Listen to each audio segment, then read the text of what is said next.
Rihanna solta o verbo, poesia e toda a arte. 19º programa do desafio 30 dias de autoral.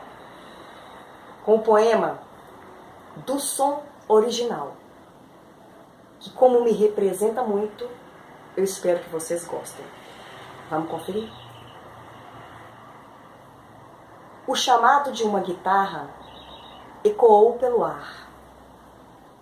Uma eletricidade percorreu o meu corpo. Era o momento de me jogar.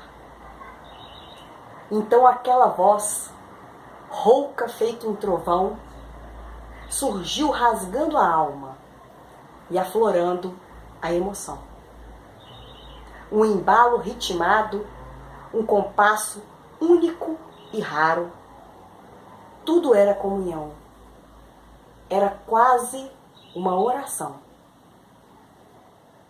Foi quando aquele solo, feito um choro, um desabafo, tocou todas as fibras do meu velho coração. Eu só queria viajar. Eu só queria me entregar e dançar para sempre ao som daquele blues. Sacou?